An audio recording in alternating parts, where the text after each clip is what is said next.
Et je rappelle que c'est un ouvrage qui a été labellisé, c'est-à-dire c'est un ouvrage qui a reconnu une, comment on peut appeler ça, labellisé, c'est-à-dire reconnu de manière internationale comme ayant une certaine valeur, quoi, du point de vue scientifique. Donc la recherche enracinée, qu'on appelle en anglais la grounded theory, est justement aujourd'hui une piste qui est explorée dans le champ du management et qui vise à montrer que il faut sortir de la condescendance du chercheur. Parce que l'un des fléaux qui caractérise la recherche en sciences sociales de manière générale dans notre environnement, c'est cette posture de connaisseur avec laquelle le chercheur va souvent sur le terrain. Vous voyez, quand vous parcourez les mémoires ou les thèses des étudiants, avant d'aller sur le terrain, il y a déjà une théorie. Et en fait, il se trouve que quand vous allez sur le terrain, ayant déjà une théorie, vous forcez la réalité à s'adapter à votre théorie. Et vous ne pouvez pas faire des découvertes. Parce qu'en fait, vous êtes conditionné, c'est comme les œillets d'un cheval, vous êtes conditionné par vos théories. Or, vous n'avez pas pris aussi la peine d'interroger vos théories. Parce qu'en réalité, dans le champ de la science, quand vous lisez des auteurs comme Lakatos, Kuhn et les autres, vous voyez comment une théorie émerge. En réalité, il y a des phénomènes de mode dans le monde scientifique. C'est-à-dire une théorie apparemment banale, qui n'a pas une assise épistémologique solide, peut finalement devenir une théorie à la mode dans toutes les disciplines. C'est le cas de la théorie des parties prenantes aujourd'hui, qui est mobilisée dans toutes les disciplines, alors qu'en réalité, cette théorie a une base épistémologique très fragile. Mais généralement, les auteurs ne prennent pas la peine d'interroger cette théorie parce que c'est une théorie passe-partout. On a l'impression qu'elle est très intéressante, alors qu'en réalité, elle ne vient que présenter des aspects qui sont déjà suffisamment pris en charge par d'autres théories. Et vous vous rendez donc compte que dans le contexte de la science, il y a certaines théories qui sont pourtant pertinentes, mais qui ne vont pas être mobilisées. Pendant ce temps, il y a d'autres qui sont fragiles, mais parce qu'elles sont mobilisées par des auteurs connus, par des auteurs populaires, ces théories seront un peu comme des théories à la mode. Et donc le pluralisme managérial que nous proposons vient justement montrer qu'il n'est plus question aujourd'hui de chercher à identifier les obstacles à l'implémentation du management occidental dans l'environnement africain. C'est dépassé. Il n'est plus question aujourd'hui d'identifier ou de chercher à découvrir des modèles de management qui seraient purement africains. C'est aussi dépassé. Parce que premièrement, l'Afrique ne constitue pas un bloc homogène. C'est par abus de langage qu'on dit Afrique au singulier. Vous savez que plusieurs auteurs estiment d'ailleurs qu'on devrait dire les Afriques. Parce que ce qui se passe en Afrique du Nord, en Afrique du Sud, en Afrique de l'Est, ce n'est pas les mêmes réalités. Et donc, troisièmement aussi, on est obligé de considérer le fait que les modèles hybrides finissent par enfermer le chercheur dans une complexité que l'on ne pourrait pas facilement expliquer. Parce qu'il y a des auteurs qui ont aussi estimé qu'on pouvait fabriquer des théories hybrides. On prend un peu de théorie occidentale, un peu de théorie africaine, on mélange et on obtient un cocktail de théories. C'est ce qu'on appelle les théories hybrides, dans ce qu'on appelle le métissage dans le cadre de la science. On se rend compte que c'est aussi limité. Mais le plus intéressant aujourd'hui donc, c'est de considérer l'environnement africain comme un environnement qui a des réalités qui ne sont pas encore étudiées. Et bien sûr, à la suite de ce projet, s'il y a un projet que nous sommes en train de poursuivre, intitulé « Les formes élémentaires du management en Afrique », où il est question donc de montrer par exemple que un chef de famille qui a 5 femmes et 30 enfants gère une organisation plus complexe que le chef d'entreprise qui a 500 employés. Parce qu'en fait, le chef de famille a à gérer les subjectivités plus complexes, alors que le chef d'entreprise est dans une structure dont les règles de fonctionnement sont définies à l'avance, et lorsqu'un individu ne respecte pas les règles, il peut être exclu.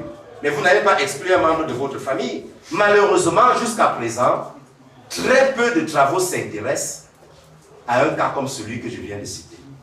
Très peu de travaux. Or, il s'agit des réalités managériales. Donc, vous comprenez qu'en fait, dans le champ du management, il y a ce qu'on pourrait appeler des pratiques et des phénomènes conventionnels du management. C'est-à-dire, on a estimé que tant qu'un phénomène ne remplit pas ces critères, il ne peut pas être étudié par le management. Or, ces critères sont influencés par le positivisme. Le management ne s'intéresse qu'à ce qu'on voit. Et c'est pour cela que lorsque nous qui nous intéressons, par exemple, aux phénomènes sorcellaires, aux phénomènes religieux dans le champ du management, on se rend bien compte qu'il y a des dimensions oubliées du management. Donc, ce livre présente donc quelques-unes des dimensions oubliées du management, en revenant notamment sur les questions liées à la diversité, parce que la diversité est une richesse, mais comment exploiter la diversité, comment capitaliser la diversité, les questions liées à l'ethnie. Il y a d'ailleurs un texte ici qui montre que, contrairement à ce qu'on peut penser, il y a très peu de travaux sur le phénomène ethnique en Afrique. On en parle beaucoup, mais il y a très peu de travaux scientifiques sur le phénomène ethnique. Donc il y a d'autres travaux aussi qui vont revenir dans ce livre sur la notion de contexte. Parce que d'habitude, quand on s'exprime dans l'environnement africain, on dit facilement le contexte. Or, le mot contexte est par essence polysémique. Je prends un exemple simple. Quand vous dites dans le contexte de la mondialisation, dans le contexte de la mondialisation, vous voyez que le mot contexte ici renvoie au temps. C'est le temps, le contexte de la mondialisation. La mondialisation, c'est une époque, c'est une ère. Mais quand vous dites en contexte camerounais, c'est le lieu. Or, d'habitude, on mobilise ces deux concepts sans prendre la peine de les expliquer, de les définir. Et vous avez vu que récemment, dans le champ scientifique, il y a eu de nombreuses tentatives de contextualisation des théories occidentales. Et de plus en plus, les chercheurs africains se lancent dans cette entreprise. Ils cherchent à contextualiser, ils cherchent à africaniser. Or, vous voyez que derrière l'idée d'africanisation, il y a bien sûr en filigrane un complexe d'infériorité. Parce qu'en fait, en africanisant, vous n'êtes tout simplement qu'en train de montrer que vous êtes incapable de produire aussi bas vous-même. Or, dans l'environnement africain, comme je l'ai dit, il y a tellement de phénomènes, tellement de pratiques, tellement de réalités qui ne sont pas encore observées. Or, ces réalités ont fait leur preuve, par exemple, en Asie, où la contrainte communautaire est aussi une réalité. Mais cette contrainte communautaire permet aux entreprises asiatiques de réussir. Aujourd'hui, en Afrique, par exemple, il y a des hommes d'affaires très prospères, notamment Tony Elumelu, que vous connaissez peut-être, le promoteur de UBA, qui développe de plus en plus ce qu'il appelle l'afro-capitalisme. Et il estime qu'on n'est pas obligé de pratiquer le capitalisme selon la conception occidentale. Il est possible de pratiquer le capitalisme, mais en y associant des valeurs africaines. Alors, on peut gérer une entreprise en respectant les aînés, on peut gérer une entreprise en respectant l'attachement à sa communauté, et comment même arriver à faire de la communauté une force. Je pense que c'est d'ailleurs ce que le professeur Biwele Fouda, pas le professeur Ondwa Biwele Fouda, essaye de développer dans ce qu'il appelle le mécanisme conciliateur. Donc cet enseignant estime que, au lieu de considérer les réalités africaines comme étant par essence des obstacles à la performance, on devrait plutôt voir comment les concilier avec les objectifs de performance dans une organisation. Donc de manière générale, comme vous pouvez le constater, il s'agit des pistes de réflexion qui sont encore ouvertes. Il y a encore beaucoup à dire. Et ce livre, en fait, a juste essayé de faire le point. C'est-à-dire, où en sommes-nous en ce qui concerne la recherche sur le management en Afrique. Et à partir donc de ce point de bilan, il est désormais donc possible d'explorer d'autres voies. Et la voie que nous proposons donc est celle du pluralisme, qui va viser à montrer effectivement que la pluralité n'est possible que lorsqu'on prend en compte la richesse de chaque singularité. Le concept de pluralité n'est pas nouveau. Il y a des auteurs qui ont parlé de l'individu pluriel. Peut-on dissocier de l'individu sa dimension sociale, culturelle, ontologique, génétique? C'est impossible. Donc l'individu est par essence pluriel. Et si l'individu est par essence pluriel, lui qui est producteur du management, alors le management lui-même ne peut être que pluriel. Parce que le management est à la fois membre d'une société, membre d'une famille, membre d'une religion, et ces différents systèmes de sens sont mobilisés à la fois au quotidien pour définir ces comportements, les orienter et leur donner un sens. C'est-à-dire que lorsqu'un manager prend une décision, il ne laisse pas de côté sa religion. Il ne laisse pas de côté sa socialisation, sa culture. Il ne laisse pas de côté ses expériences passées pour se focaliser seulement sur les connaissances apprises à l'école. Il mobilise au même moment toutes ses connaissances. Et à la fin, le résultat qu'il présente n'est qu'une synthèse de cela. Donc, en ce sens, c'est un individu pluriel. Ses pratiques sont plurielles et le management lui-même ne peut être que pluriel. Si je continue à parler, je ne vais plus m'arrêter. Je vais d'abord m'arrêter là et avec nos échanges, on pourra davantage discuter. Merci pour votre attention. Merci beaucoup. Professeur Teko, vous allez devoir me supporter ce soir.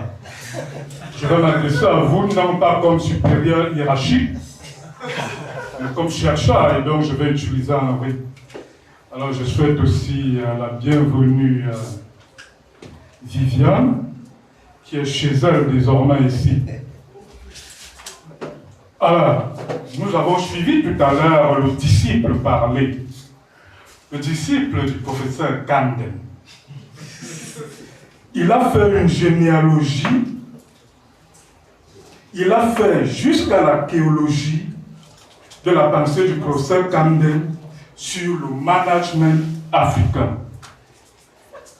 Là, pour ceux qui n'ont pas eu le temps de parcourir l'ouvrage, effectivement, on se retrouve dans l'essentiel de la pensée du professeur. Mais moi, mon travail, ce soir, c'est essayer d'amener les uns les autres, et surtout Henri, nous en dire plus sur l'ouvrage que nous avons devant nous, le pluralisme managérial en Afrique. D'entrée de jeu, je vais débuter par une histoire personnelle. En 2016, j'ai été fait directeur de l'Institut universitaire d'El Kitman à Douala. Rien dans mon bagage intellectuel ne m'avait préparé à diriger des hommes, des ressources, une structure. Une fois sur le terrain, j'ai créé des modèles pratiques à partir de mon bon sens, à partir de la petite lumière intellectuelle que j'ai, en m'appuyant évidemment sur ma secrétaire. J'ai donc pu mettre sur pied un modèle de management pratique qui ignore carrément des modèles qui sont enseignés, par exemple, à l'Institut supérieur du management, naguère dirigé par Viviane. Alors, à partir de là, on voit bien que il y a des entrepreneurs, il y a des dirigeants qui, comme moi, n'ont pas fait leur classe et qui essaient de conduire leur structure à partir de ce qu'ils pensent être bon par rapport à leur contexte interne de l'entreprise et contraintes externes à l'entreprise. Il y a donc une diversité, il y a donc une pluralité d'abord. Et ce qui m'envoie donc à la première de couverture de l'ouvrage de Henri. La première de couverture donne à voir une illustration qui nous plonge dans une logique programmatique, n'est-ce pas, des contributions. Vous avez là 4 mains qui se tiennent, comme par solidarité, en délimitant un espace, probablement ici, un espace de pratique du management. Mais 4 mains, ça veut dire pluriel. Ok, d'accord, pluralisme. Plus loin et plus essentiel, c'est la texture. C'est la texture des bras. Vous avez un bras complètement noir, vous avez un autre noir clair, vous avez un leucodème, et vous avez un bras comme un asiatique, comme jaune. C'est la diversité. D'accord. Alors, c'est quoi l'objet, c'est quoi le programme épistémologique du professeur Camden tel qu'il s'ouvre de ces éléments d'interprétation? Camden essaie de nous dire qu'en Afrique, chacun va de ce qu'il pense être meilleur comme modèle gestionnaire pour son entreprise, en tenant compte des spécificités. Vous l'avez dit, Henri. Alors, quand on récuse l'imposition des modèles, des théories et même de la méthodologie qui marquent ce que vous appelez the one best way, tels qu'ils nous sont véhiculés d'Amérique, d'Europe et de l'Angleterre. Ah, d'accord. D'accord. Mais, lorsque vous le dites, vous manquez de souligner un élément important. C'est que Camden se situe dans le prolongement des études décoloniales. C'est important pour que l'on voit la suite. Il refuse l'imposition des registres de sens importés. Parce que pour lui, ces registres de sens, c'est comme des camisoles de farce qui vont faire dire au terrain ce que le terrain ne dit pas.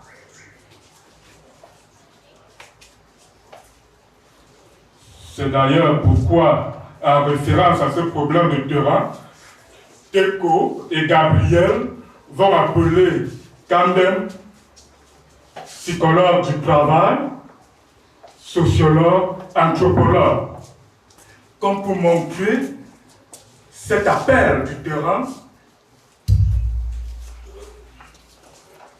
cette volonté de décrire davantage, d'aller des choses, des données, des scènes de vie, des scènes de gestion pour l'interprétation grounded theory. Alors,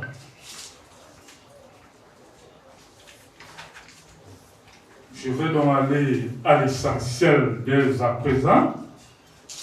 Camden est le repère théorique, il a dit, épistémologique et méthodologique en étude du management en contexte africain.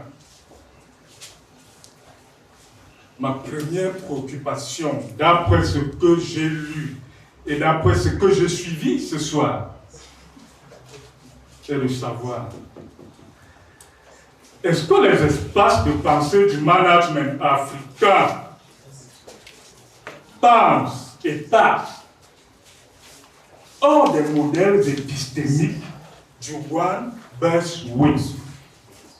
Première préoccupation. Cette préoccupation vient du fait que ton ouvrage a éludé une partie très importante de la démonstration. C'est un ouvrage hommage. Il tend à restituer la pensée, les travaux, mais aussi et surtout l'héritage épistémologique, théorique et méthodologique de Camden. Comment concevoir un tel ouvrage sans aller tout d'abord de ce que les anglo-saxons appellent conceptual and methodological framework, afin de nous donner les outils qui permettent justement de voir comment est-ce que vous traitez les diverses questions managériales en Afrique. Vous allez me rétorquer, bien évidemment, que, mais attends, est-ce que tu n'as pas vu les différentes thématiques abordées? Alors, moi, j'ai essayé de répertorier les thématiques. Les thématiques ne renvoient pas à un système conceptuel. Les thématiques ne renvoient pas à un système théorique. Encore moins à une épistémologie. Alors, ce que j'ai pu détecter comme variable mobilisée par les disciples de Camden, pour lire le pluralisme managérial, il y a la culture africaine, l'ethnicité, la sorcellerie, le leadership, reconversion professionnelle, avec le travail de ça, voilà. Religion, etc. Ce sont des thématiques, ce sont des variables que vous mobilisez pour rendre compte d'un modèle de management et de ses fortunes. J'ai beau chercher dans le volume que tu m'as donné, sauf s'il est différent des autres volumes. J'ai beau chercher au niveau de l'introduction et de la conclusion des éléments qui me permettent de rendre compte, après lecture, de cette épistémologie camdémienne dont vous parlez. Et surtout, ce qui moi me chagrine, et c'est la même réplique, la même critique faite à Valentin Gandongo. De quoi procédez-vous dans ce que vous appelez sociologie africaine pour l'un, pluralisme managérial pour l'autre, pour lire ces réalités? Quelle est la spécificité de votre méthodologie? On n'ira pas à vous rappeler la position du Kémien à propos, c'est vous qui donnez ce cours. Moi, j'aurais bien voulu voir, parce que j'attendais ici une démarche purement pédagogique qui puisse me permettre, bien qu'à la lecture de cet ouvrage, de disserter à l'extérieur avec assurance des travaux de Camden. Alors, je vais aller très rapidement parce que... Alors, Camden atteste d'un espace autonome de pratiques managériales qu'il faut lire à partir des lunettes endogènes. C'est même quoi ces lunettes endogènes? Si je dois encore rentrer en Europe, prendre le même modèle, sans réformation, sans déconstruction et autres. Bon, sauf si on est dans l'anarchisme méthodologique de Feyerabend, de tout est bon, sauf ce qui sort de là. Côté. Je vous donne mes impressions. Hein.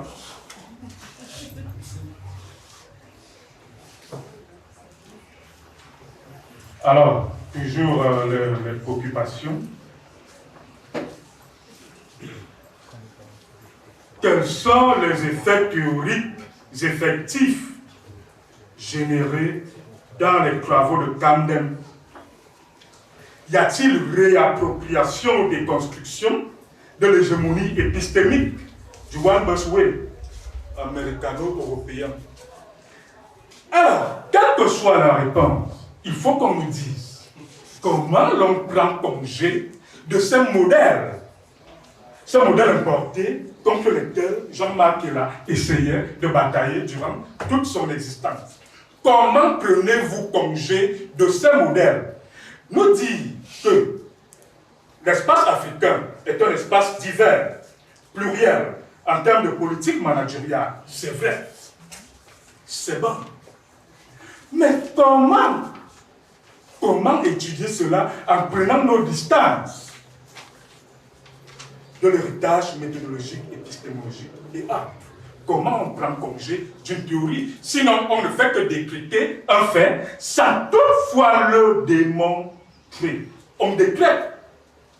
Et c'est l'impression que j'ai eue ici, parce que on peut comprendre l'approche des auteurs, notamment Henri et mon autre collègue Gabi, simplement parce que ce sont des disciples qui suivent dans le temps et pas après pas le travail du maître. Ils lisent tout.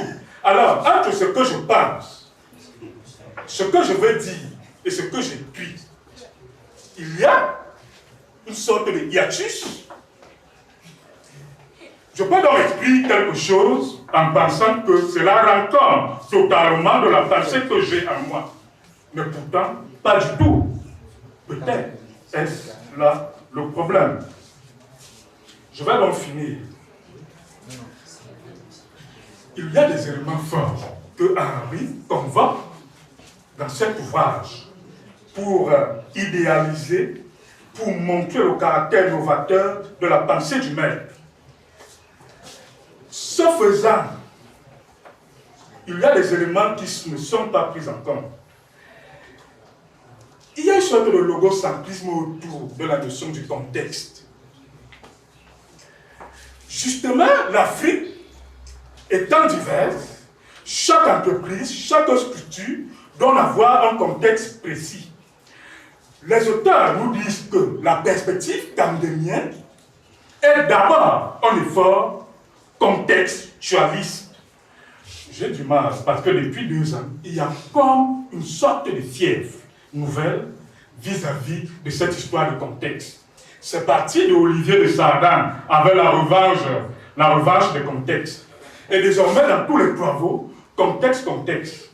Je tiens, si vous me le permettez, cher professeur, cette fois, je tiens à dire que la sociologie ne peut pas analyser un phénomène sans se référer au contexte, parce que c'est le contexte d'immersion de l'acteur qui est créateur du sens. Vous ne pouvez pas prendre l'acteur en sociologie comme une sorte d'isolat. Il est nécessairement lié à la société et donc à tous les différents facteurs que cette société génère. Et c'est même là, l'identité même de l'analyse sociologique, aller-retour entre l'acteur et les institutions sociales. Les institutions sociales qui entourent l'acteur. Et c'est ça, à un moment donné, qui fait ce qu'on appelle le contexte. Allons plus loin. En 2004, Alex Micheli a commis 2 ouvrages, 2004 et 2005, sur l'analyse contextuelle. Communication, approche qualitative, l'analyse contextuelle. Dictionnaire des méthodes qualitatives. Il n'est question, là, c'est 2 décennies déjà, il n'est question que d'une systématisation du contexte. Comment tirer parti du contexte? Nous sommes en 2022. Essayez de catégoriser, essayez de mettre en valeur la pensée du professeur Camden en mobilisant la notion de contexte, de revanche de contexte. Moi, je suis un peu perdu. J'ai essayé de parcourir votre chapitre à propos. Ce que veut dire le contexte dans le pluralisme managérial. J'ai beau chercher quels sont les éléments qui différencient cette approche de ce qu'en d'autres termes nous faisons en sociologie, en anthropologie. Cela ne m'a pas paru assez convaincant, assez clair. Peut-être vous allez m'apporter des éléments tout à l'heure. Finissons donc par cette histoire de pluralisme managérial. Teco juge que l'identité, l'une des identités de la pensée de Camden sur le management, sur le pluralisme. Teco est pourtant témoin du travail que fait le contexte covidien en matière de gestion des entreprises en Europe. Le Covid, ou la Covid, si l'on préfère, a totalement restructuré les modèles de management, chacun allant selon ses sensibilités. En outre, on veut nous faire ignorer que chaque règlement, chaque modèle de gestion est essentiellement pris dans la logique de la plasticité. C'est-à-dire, on l'adapte en fonction du milieu, en fonction du contexte. Et cela, à un moment, dénature, reconfigure, restructure le modèle de gestion en lui-même. Donc voilà, globalement, les quelques éléments qui m'ont interpellé à la lecture de l'ouvrage. Je vous en remercie. Merci. Wow. Merci au docteur Meleki pour cette belle critique épistémologique de l'ouvrage Le pluralisme managérial. Et comme vous l'avez constaté, il est parti d'une observation et analyse de la première couverture de cet ouvrage. Son observation et son analyse étaient fort intéressantes et il est revenu sur la question du contexte et de la conceptualisation des objets et des méthodes dans le champ du management en Afrique.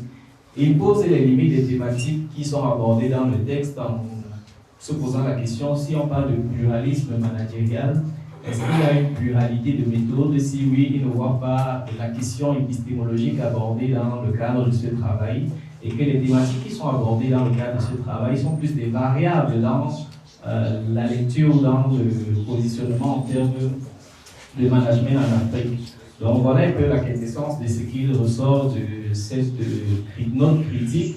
Et tout à l'heure, après l'intervention du professeur Ndoa Bivolé, le professeur Teko va faire une synthèse des critiques qui ont été faites. Il va pouvoir apporter des éléments de réponse avant que nous puissions passer la parole au public pour les échanges. Sans tarder, nous allons passer la parole à notre grande discutante qui n'est pas des moindres. Elle est experte en management et en gouvernance, directeur du cabinet Obiv Solutions en gouvernance. Elle va faire également sa note critique. Non, c'est pour selon la conceptualisation. Vous allez répondre aux deux intervenants dans la mesure où le professeur pourra aborder les mêmes éléments de questionnement qui pourront permettre à ce que vous puissiez répondre aux deux une fois l'exposé terminé. Alors, professeur, nous vous passons la parole. Merci beaucoup. Je vais me permettre vous allez me permettre de me lever. Je suis plus à l'aise de vous. Donc, avant de présenter ma note critique, je voudrais d'abord sacrifier à quelques visibilités. Remercier le chef du département de sociologie, ici le professeur Lecam, qui était là il y a un moment, pour sa énième invitation. Je crois qu'au-delà de ce que je suis enseignant, c'est davantage le témoignage également d'une affinité particulière. Donc je pense ça très, très affectueusement. Je voudrais également remercier ici le professeur Teko Henri et Gabriel Itogo. Teko Henri que je découvre à l'instant, je connaissais le nom mais pas la personne physiquement. Et je me rends compte que nous avons beaucoup d'affinités intellectuelles parce que j'ai fait ma thèse en entrepreneuriat. Et puis mon deuxième champ de recherche, c'est la gouvernance publique. Le troisième, la gestion des ressources humaines. Donc, nous avons un partage, on peut dire ainsi, l'entrepreneuriat et le management. Quant à Meleki, j'avoue que je découvre là un collègue plutôt très brillant. J'espère que je vais pouvoir suivre sa veille, mais je ne suis pas sûre d'être à la hauteur de ses compétences oratoires. Hein? Et en cela, je voudrais lui dire qu'il a peut-être balisé le terrain, vous a aidé. Hein? J'espère que je ne vais pas vous endormir. Je vais profiter effectivement de son intervention et justement de la qualité de son intervention pour m'introduire dans cette conversation scientifique. Alors une fois que je l'ai dit, chers collègues, mesdames et messieurs, je voudrais rappeler que la note de l'ouvrage, le pluralisme managérial en Afrique, est un ouvrage hommage au professeur Kamdien. Alors c'est un ouvrage collectif qui a été co-dirigé par le professeur Teko Henri et puis Gabriel Itogo, qui sont des disciples, hein, comme je disais. Quand on dit disciples, c'est vraiment des gens derrière le maître. Vous allez comprendre pourquoi notre propos sera un peu critique. Mais vous comprendrez également que c'est une œuvre utile, on va commencer par là. C'est une œuvre utile de 300 pages. C'est un ouvrage de 300 pages, le fruit de 22 auteurs. De trois disciples, pardon. Vous êtes quoi le troisième? Je ne sais pas qui c'est. Ok, c'est ça, voilà. Alors, 3 disciples, 19 collègues et amis du professeur Kamdien, dans un total de 20 chapitres. Alors, les pays sont également diversifiés. Ce sont des collègues de la Belgique, du Cameroun, du Canada, de la France et du Sénégal. La partie importante d'abord de ma présentation va porter sur l'auteur. Et sur une critique, tout au moins, une observation que j'ai faite, c'est que l'auteur est un peu apatride. Il a la recherche d'une patrie. Qui est-il? Vous allez voir, j'ai une dernière question justement. J'espère que vous allez répondre à ces questions parce que vous n'avez pas répondu à cette question dans l'ouvrage. On finit l'ouvrage par se poser la question, mais qui est le professeur Kamdien? Sa thèse, il a soutenu dans quelle discipline? Dans tous les cas, on reviendra là-dessus. Donc, le premier propos va porter sur l'homme. Tel que décrit dans l'ouvrage, on va rappeler ce qui est dit de l'homme, mais surtout finir par une interrogation de cet homme qui est apatride. Mais bien évidemment, vous imaginez bien que moi j'aimerais bien l'avoir en sens suffisant. C'est la raison pour laquelle je vais essayer de vous démontrer qu'en réalité, il n'est pas sociologue. D'accord? Il est davantage de sciences de gestion, mais au fond, il est scientifique, tout simplement. Alors, dans mon deuxième propos, après avoir présenté l'homme, bien évidemment, on va s'attarder un peu sur son œuvre. Et moi, je pense que c'est ce qui est davantage important. Peut-être pas aller dans le détail, puisque vous l'avez déjà fait dans l'ouvrage, mais surtout ressortir de l'œuvre les débats qu'il met sur la table. Parce que je pense que ce sont ces débats, déjà annoncés par mon collègue Meliki, c'est ça? Meliki. Et ce sont ces débats-là, moi aussi, qui m'intéressent. C'est finalement, son œuvre est intéressante, son œuvre est originale, il faut le dire. Il est le pionnier, il est même le chantre du management des organisations en Afrique, mais il met quand même sur la table des débats qui peuvent être des débats discutés, des débats avec lesquels on n'est pas toujours d'accord avec lui, ou alors pour lesquels on est d'accord avec lui. Donc on va revenir sur son œuvre, le contenu de son œuvre et les débats, effectivement, que son œuvre révèle. Et bien évidemment, je vais me réserver, très modestement, vous imaginez bien, de relever quelques critiques en mettant sur la table ce que moi j'ai appelé les sujets soit oubliés, soit minorés. Qui aurait pu quand même aussi être intéressant à aborder, surtout quand on voit le calibre de l'homme et quand on voit également le calibre de ses disciples. Parce qu'avoir des disciples qui soient déjà profs. Donc moi je me demande si avant de mourir on aura des disciples de ce calibre. J'ai dans la salle mes doctorants qui sont là, ils peuvent même déjà soutenir. je rêve d'avoir également des disciples, mais je sais qu'ils vont soutenir, je leur fais confiance. Alors, qui est l'homme? Professeur Campbell. Alors, dans l'ouvrage, et c'est là notre première curiosité, on nous présente l'homme comme étant un sociologue, parfois un anthropologue, parfois, je vais me dire 2 fois anthropologue, parfois psychosociologue. En réalité, finalement, on se rend compte que l'homme est à la recherche d'une patrie, il est à la recherche d'un territoire. De temps en temps, on dit qu'il est gestionnaire. Alors, vous allez voir dans le monde, on dit qu'il est le militant de la création des savoirs, je vais dire, des savoirs par les gestionnaires. Donc, il est aussi manager. Et son œuvre tourne autour de la question de l'altérité, entre intérieur, extérieur, proximité, distance, etc. Peu importe. Mais surtout, on nous dit que son œuvre dépasse les frontières. Moi, je suis d'accord. Mais convenons quand même d'une chose, c'est que quel que soit les cas, nous appartenons à un territoire. Et la question qu'on peut se poser à la lecture ou à la suite de la présentation des travaux ou de la personne du professeur Campbell, c'est de se poser la question, d'où est-il? Est-il sociologue? Est-il anthropologue? Est-il psychosociologue? Est-il manager? À la limite, il ressemble un peu à une femme. Enfin, peut-être qu'on appelle ça un peu la bonne environnement. Vous savez, les femmes appartiennent au monde, qui n'est pas avec qui elles s'artichent. Un coup, elle peut être de l'Ouest, un coup, elle peut être de l'Est, dépendamment justement de ses relations et de ses rencontres. Donc, finalement, vous présentez le professeur Camden comme étant justement cette personne apatride-là. Et moi, la question que je voudrais justement poser, ou tout au moins, je voudrais conclure en disant que Emmanuel Camden, et je vous ai dit que je vais vous le démontrer, Emmanuel Camden est des sciences de gestion. Alors, je voudrais prendre 3 arguments pour le démontrer. Premier argument, on va se le discuter un peu. Premier argument, c'est que les sciences de gestion sont considérées comme des sciences au confluent de plusieurs disciplines autonomes. Et quand on voit l'œuvre du professeur Camden, sociologie, il est en GRH, parce que j'ai lu ses écrits sur la gestion des ressources humaines, et finalement, de ce point de vue-là, ces écrits sont confluents de plusieurs disciplines et donc il est des sciences de gestion. Deuxième argument, son regard sur l'organisation est pluriel. Vous savez, l'organisation est l'objet de recherche de presque toutes les disciplines, le sociologue, le psychologue, le juriste. Et la spécificité du regard du gestionnaire, c'est justement ce regard pluriel. Parce que finalement, nous avons le regard du clinicien en réalité. Lorsque nous observons un phénomène organisationnel, nous ne nous contentons pas seulement de l'approche soit de la sociologie, soit du jurisme, mais c'est le regard pluriel qui nous permet de porter un jugement ou alors un diagnostic sur un phénomène. Son regard pluriel lui confère également ce statut de science de gestion. Troisième raison, ces travaux peuvent être logés dans l'un des courants des organisations. J'ai bien aimé la nuance que vous avez faite, les sciences de l'organisation et de l'organisation. Mais lorsque vous voyez les travaux du professeur Campbell, il s'inscrit très bien et très facilement dans la théorie de la convergence. Donc, on peut nous trouver des parents, j'ai envie de dire, des pères dans les sciences de gestion. Mais pour moi, pour dire honnêtement, le professeur Campbell est un aîné dans la fratrie, non en sciences de gestion. Par ailleurs, il a géré les SEC.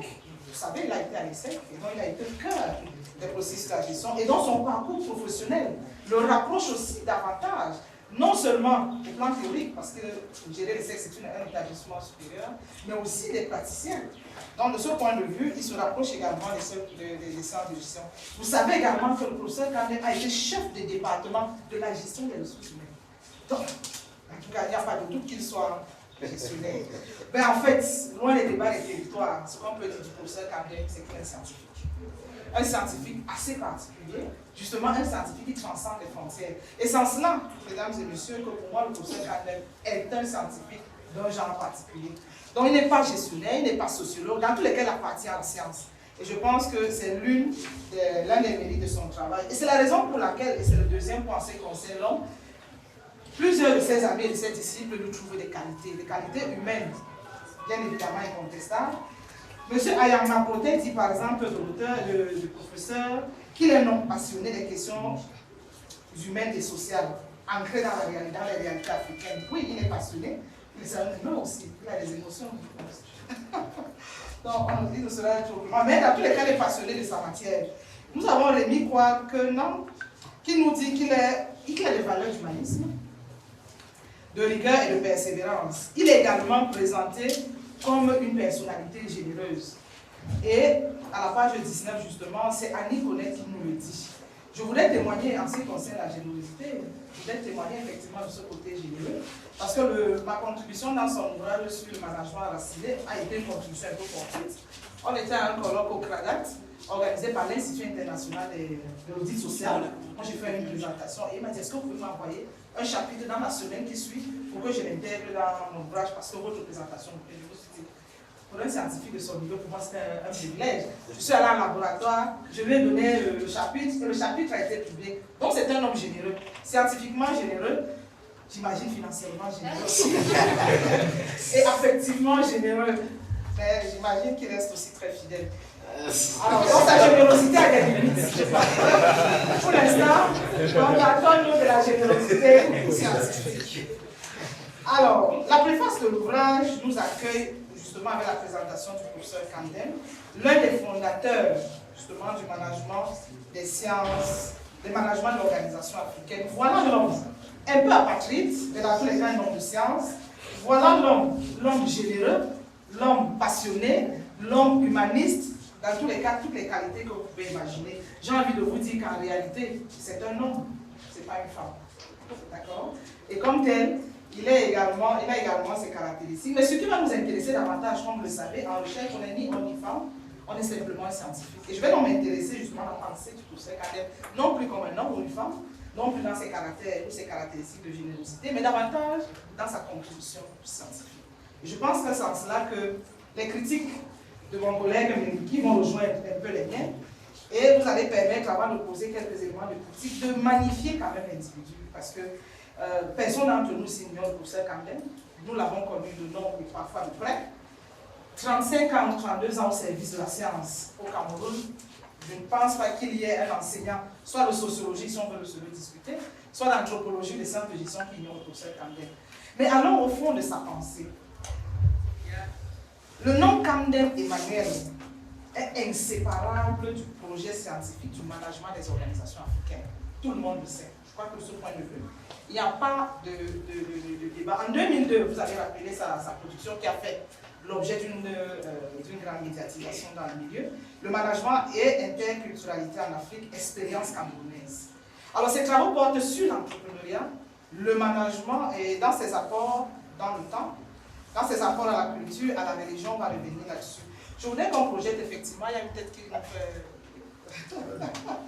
C'est lui. Voilà. Donc je voudrais rappeler ici, c'est vrai que ce n'est pas très visible, quelques thématiques de manière relativement exhaustive, hein, sur la base de ce que vous avez présenté. Les thématiques du professeur Kandem, donc contribution. Le professeur Kandem accorde de l'importance à la spécificité des contextes africains, on va revenir sur le concept tout à l'heure, pour rendre compte effectivement de l'environnement des organisations africaines. Il insiste également sur le rapport au temps du travail, le rapport à la culture, le rapport à l'interculturalité. Il insiste sur les faits religieux, Il insiste également sur le monde sorcellaire avec son disciple. Hein. Le monde sorcellaire, moi j'ai déjà adoré ça, hein, sorcellerie comme stratégie, hein, sorcellerie comme également source de pouvoir, ça c'était intéressant à lire. Et bien évidemment, il insiste sur l'implicité et l'individu. Le professeur Camden, également dans ses recherches, le professeur Camden, également dans ses recherches, insiste sur la recherche d'un enseignement africain enraciné. Moi j'ai bien aimé le mot enraciné, on va le voir. D'ailleurs, j'anticipe un peu sur la conclusion. S'il y a un mot qui agrège la contribution du professeur Camden, c'est effectivement l'enracinement.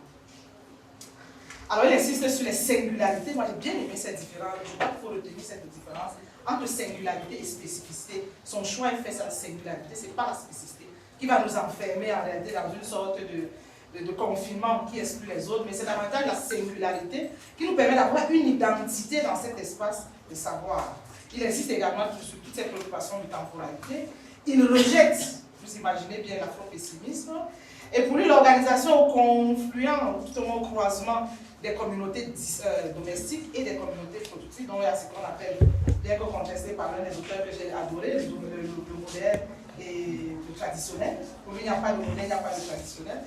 On va revenir là-dessus. Il insiste également sur le leadership en Afrique. Alors moi, ce que j'ai aimé dans sa conception de leadership, c'est qu'il insiste sur le leadership paternaliste, tout en reconnaissant la bienveillance du leadership autocratique. Parce que je me suis demandé, est-ce que les leaders africains sont vraiment paternalistes? Heureusement, il nuance en introduisant le leadership également autocratique, atténué par la bienveillance. Donc, il aborde les questions de GRH. Et puis, il présente également l'entrepreneur comme étant un acteur encastré, bien évidemment, avec les concepts du Ubuntu d'Afrique du Sud et le concept de tributariat. Alors, pour lui, l'interculturalité, l'interdisciplinarité, c'est un peu son âme, c'est un peu l'âme de ses travaux. Et il a la quête, et ça c'est important de le dire, il a la quête d'une pensée autonome africaine. Il lance un grand programme, justement, qui permet de dire pour conceptualiser les réalités africaines. Bien évidemment, comment prendre le congé des autres pour conceptualiser cet environnement, c'est un gros débat qu'on aura tout à l'heure. Alors, comme je disais tout à l'heure, au-delà justement des thèmes qu'il a évoqués, ce qui est intéressant, c'est finalement de voir quelles sont les implications de ce thème. Et les auteurs nous le disent aussi, ça c'est pas mon invention, ce n'est pas une critique particulière. Alors les auteurs, et moi j'ai bien aimé ça, présentent l'implication de la contribution du professeur Camden, aussi bien dans la société qu'au niveau du management, au niveau des décisions du manager. Alors il nous présente ces implications au niveau du management en insistant sur le fait que les managers adoptent des comportements pragmatiques, pas forcément des comportements dictés par les théories importées d'ailleurs. Donc il faut aller voir justement ces pragmatismes-là. Et notre collègue qui nous disait effectivement qu'il a été nommé, il a appliqué son management, etc. Et ça a marché. Et donc, ce que le professeur Camden dit, c'est qu'il faut s'intéresser justement à ce phénomène endogène. Alors, ce qu'il nous dit également, c'est que très souvent le gestionnaire, ou tout au moins ses disciples et ses amis nous disent, les travaux du professeur Camden indiquent effectivement que le gestionnaire est toujours dans cette recherche d'équilibrisme-là. Hein, c'est toujours entre le local, vous avez dit local, finalement, dans tous les cas, on est toujours à la recherche d'un équilibre parce que parfois confluent de plusieurs influences. Ils nous disent également que le choix des managers ne sont pas exclusivement le fruit des contraintes de performance, encore moins ceux de leur motivation individuelle, ils sont structurés. On va voir tout à l'heure pourquoi le constructivisme est d'ailleurs au cœur de ces préoccupations en termes d'approche épistémologique. Alors, ce que nous avons donc, moi ce que j'ai aimé par ailleurs, c'est finalement la typologie des gestionnaires décrits dans l'un des articles qui nous dit nous avons des dirigeants ethno-bornés, d'accord, qui appliquent de manière mimétique les influences de leur communauté, dont à la limite qui sont, vous avez été gentil de ne pas dire qu'ils sont tribalistes. Vous avez également, puisque c'est la communauté qui est mise en exergue, vous avez également dit qu'il y a des dirigeants ethnocentrés qui essayent justement d'avoir un certain métissage, si on peut le dire ainsi, de toutes les communautés qui se retrouvent dans l'entreprise. Et puis vous avez dit qu'il y a aussi des dirigeants ethno-technocrates qui se concentrent davantage sur tous les éléments bureaucratiques. Mais c'était intéressant à voir finalement la typologie des gestionnaires au regard justement des travaux du professeur Camden, qui ne ressemble pas aux typologies qu'on a l'habitude de voir ailleurs et qui rencontrent effectivement les réalités endogènes. Vous avez également dit que l'utilisation de l'approche interculturelle est opérante pour résoudre les problèmes récurrents en sciences du social et peut s'appliquer finalement à toutes les disciplines. Et vous avez pris l'exemple dans l'ouvrage de l'agriculteur camerounais. Donc pour dire finalement, même le phénomène du métier de l'agriculteur peut se lier à l'aune des travaux du professeur Kandem. Moi j'ai adoré, et ce que j'ai adoré à la fin, ce sont les travaux de, j'oublie l'auteur, qui a dit, avec Kandem c'est ni Taylor, ni folklore. Ça veut donc dire qu'en réalité, pour revenir à ce qu'il disait, il n'y a pas de véritable rejet. Il y a davantage un pluralisme, hein, pour revenir au thème du pluralisme, qui finalement fédère toutes vos contributions. Il n'y a pas de véritable rejet, il ne rejette pas Taylor, d'accord? Il ne rejette pas les principes universels, mais il insiste quand même qu'il faut s'abstenir d'un mimétisme aveugle. Il faut rester très prudent. Et à la limite, hein, à défaut de les rejeter, il faut quand même s'abstenir d'un mimétisme aveugle. Donc, le regard qu'il a sur les théories d'ailleurs, ou les théories antérieures, c'est davantage d'éviter le mimétisme, peut-être garder le pluralisme et peut-être rendre ce qui fait tout qui marche. Alors, une fois qu'on l'a dit, l'intérêt finalement, au regard de sa constitution, c'est de voir quels sont les débats qui soulèvent. Et moi, c'est à ce niveau que la conversation scientifique va donc se prolonger avec moi au-delà de l'ouvrage. Parce qu'en réalité, vous nous dites, à la page 146, que d'après Kandem, l'un des principaux défis épistémologiques du rapport entre le management et l'environnement africain est d'ordre méthodologique. Vous allez comprendre pourquoi c'est même au cœur, finalement, des préoccupations qui sont les miennes. Merci de ce rappel. Première préoccupation épistémologique. Alors, j'ai fait un petit exercice. J'ai essayé, certainement, maladroitement peut-être, vous allez me pardonner si c'est le cas, d'identifier sur la base de la typologie de Lisette et Pichot, de 2007, relayé d'ailleurs dans cet ouvrage, d'identifier les chapitres qui se rapprochent des différentes postures identifiées. Si on prend la posture universaliste, d'accord, qui emprunte aux théories importées, vous allez vous rendre compte que dans l'ouvrage, il n'y a qu'Alexandre Louon qui évoque quelque peu, à la limite, qui conteste, qui s'oppose à la contribution du professeur Kandem, en insistant sur le fait qu'il est un peu choqué de voir ces différences qu'on fait entre le rationnel et l'irrationnel, ces différences qu'on fait avec le moderne et le traditionnel. Pour lui, le moderne, c'est avancer dans une sorte de transformation liée à l'altérité, mais ce n'est pas tant de dire que le moderne, c'est l'Occident, et le traditionnel, c'est l'Afrique. Donc, il est le seul, je veux dire, sur 20 chapitres, c'est le seul qui touche, ou qui côtoie encore un peu l'approche universaliste. Pour les autres, vous avez 8 chapitres qui portent sur l'approche culturelle locale, 8 chapitres sur l'approche structuraliste, j'ai envie de dire les 16, au cœur effectivement la contribution du professeur Kandem, et bien évidemment 3 chapitres au niveau de l'interprétativiste. Alors c'est pour dire finalement, chers collègues, le professeur Henri, que la concentration du travail du professeur Kandem, qui est votre maître, dont vous êtes ici, et je suis convaincu de cette approche, c'est que vous rejetez quelque peu le positivisme, ou tout au moins, vous estimez qu'il peut avoir de l'intérêt à prioriser le constructivisme et justement ces deux approches rendre compte de cette réalité. Toutefois, et moi j'ai bien aimé l'article de Bassirou qui prolonge cette préoccupation, mais qui va même plus loin en indiquant finalement, ne faut-il pas rejeter non complètement toutes ces théories, parce que l'environnement africain, prenons tous les pays confondus, là c'est le cas du Sénégal, on peut prendre le cas du Cameroun, les entreprises ou les TPE représentent à peu près 97% là-bas, ici les PME c'est 98%. On peut se poser la question de savoir pourquoi est-ce qu'on utilise ces théories-là qui sont d'essence rattachées à la grande entreprise. Il va même plus loin en posant la question de savoir pourquoi est-ce qu'on enseigne ces théories aux étudiants qui en réalité lorsqu'ils vont sortir des écoles sont confrontés davantage à la petite entreprise qu'à la grande entreprise. Donc en réalité, il questionne le contenu, mais aussi il attaque le métier qui est le nôtre. Donc au fond, voilà ce que vous mettez sur la table. Mais finalement, ces postures idéologiques arrivent justement à mettre sur la table les débats épistémologiques. Alors ce que vous nous dites, c'est que pour comprendre la réalité anthropologique, parce qu'il faut le dire, sociologique, si vous voulez, camerounaise, africaine, sénégalaise, tout ce que vous voulez, il faut s'inscrire dans le constructivisme davantage. Et là, je rejoins un peu l'intervention de mon collègue Meliki. Oui, mais est-ce à dire en réalité que le positivisme nous sert pour la compréhension des phénomènes africains?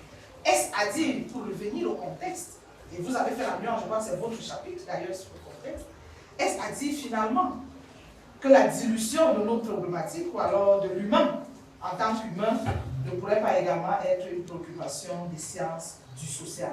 Je prends pour exemple la médecine. Il paraît, je n'en sais rien, que le sang est rouge, quelle que soit la race. C'est-à-dire que si on prélève le sang là, chez le chinois, chez le noir, il sera rouge. Donc en réalité, c'est le contenant qui change, mais le sang, lui, ne change pas. Et ça va finalement dire que lorsque nous abordons les postures épistémologiques, le positivisme ne vous tenterait pas, ou alors devrait être complètement mis à la poubelle. Vous allez me dire non parce que vous avez parlé du pluralisme, mais vous n'aurez pas raison parce que vous avez fait un choix dans votre ouvrage, c'est du constructivisme, et vous y tenez du confère. Et nous avons d'ailleurs vu ce tableau qui permet justement de le confirmer. Donc il apparaît donc une prédominance justement de l'approche culturaliste, de l'approche culturelle et structuraliste qui mettent au cœur de leur démonstration le constructivisme. Alors plus globalement, les travaux du professeur Camden posent la question de la prise en charge scientifique du problème de management dans ses rapports avec la société africaine. Et donc si on vous comprend bien, en réalité on devrait faire le choix, si on prend les trois approches épistémologiques, on devrait faire le choix uniquement du constructivisme. Un auteur va même plus loin, en disant que si nous faisons le choix du positivisme, notre contribution sera considérée comme étant à la marge, anecdotique même. Moi, ça m'a choqué, ça m'a un peu inquiété. Je me suis dit, bon, c'est une posture, c'est un point de vue, mais je pense quand même qu'il pourrait, parce que nous sommes des humains, il pourrait également rester en Afrique des sujets qui valent la peine, des sujets qui sont des sujets transversaux, et qui peuvent être également abordés en utilisant l'approche positiviste. Donc moi, c'est ce rejet presque impératif en fait, du positivisme qui me pose problème.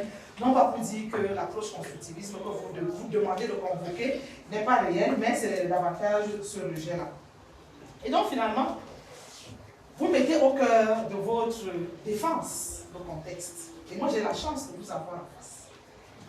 Et j'ai la chance d'avoir M. Miliki, parce que si on était devant un tribunal, on serait 2 contre 1. Alors, qu'est-ce que vous nous dites du contexte? J'ai aussi adoré cette partie. Et notamment la nature polysémique, que vous-même vous rappelez, aux pages 203 et 204 de l'ouvrage. Et vous nous dites que c'est un concept polysémique, et moi je continue avec vous, en vous disant que finalement ce concept induit dans des repères méthodologiques différents, selon qu'il est en position du sujet verbal, comme vous l'avez dit, donc qui explique et détermine la relation de l'individu, ou alors qu'il agit comme conditionnement, ou alors qu'il est pris dans une simple relation de continuité. Et donc dans ce cas, face à la réalité, tout dépend de la posture du chercheur. Hein, il peut être positiviste, au moins vous nous reconnaissez aussi la possibilité d'être positiviste. Alors pour Emmanuel Camden, la question ne se pose même pas s'il faut être positiviste ou pas, et ses disciples avec. M. Miliki et moi, heureusement, nous restons très nuancés. Nous disons nous pouvons être constructivistes et nous pouvons aussi être positivistes. Heureusement, avec nous, nous avons Alexandre Wong. Et vous me permettez donc de convoquer également ces travaux. Alors, que nous dit Alexandre Wong dans l'ouvrage? Il nous dit qu'il sollicite davantage la dynamique de la singularisation et de l'universalisation. Alors, cette perspective interculturelle, parce qu'il dit qu'il ne s'éloigne pas de Camden, même s'il a un regard différent, il reste dans l'interculturalité. Pour lui, cette perspective s'oppose à l'idée selon laquelle la modernité serait distincte de la tradition. S'abritant donc derrière la définition que Rocher donne de la modernité, pour lui, la modernité, c'est donc le développement vers le futur. Donc, s'abritant derrière cette définition, pour lui, ce qui est moderne ne viendrait pas de l'Occident, et tout ce qui viendrait de l'Occident ne serait pas la modernité. Et donc, c'est un faux débat que de pouvoir opposer l'Occident à l'Afrique en utilisant la modernité et la tradition. Donc, il s'oppose ainsi aux notions d'universalisme, d'une part, et de culturalisme, d'autre part. Donc, le débat ici, pour lui, c'est de se départir de ces clichés-là.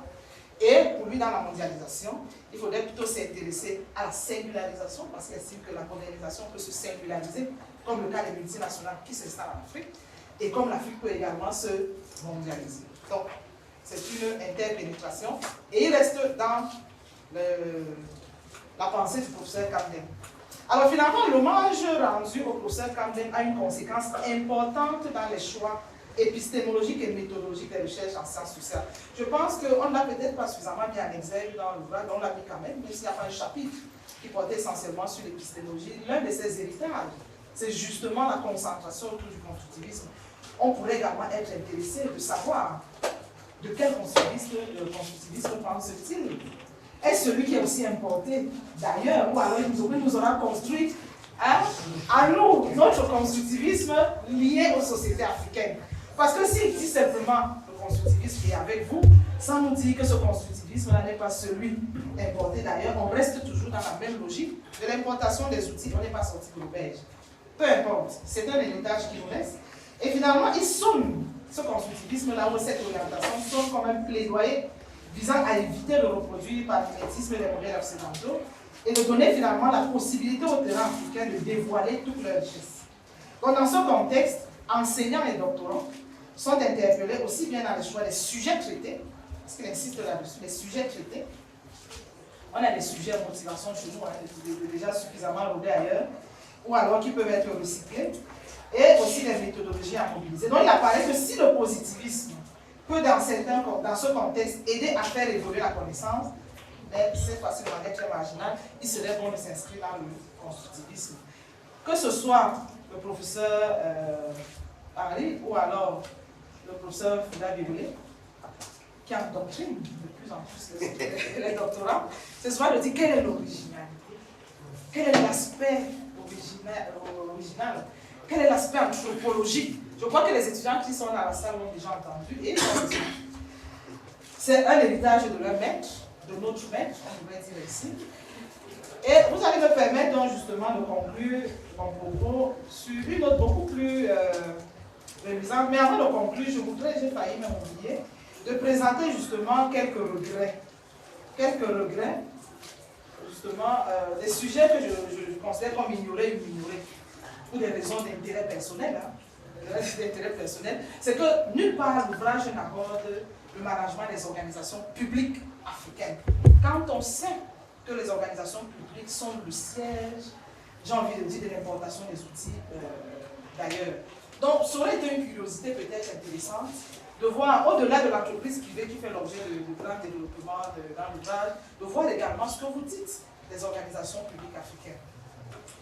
Deuxième regret également, c'est qu'on n'a pas beaucoup approfondi la perspective du monde, peut-être parce qu'elle s'éloigne de la pensée du maître.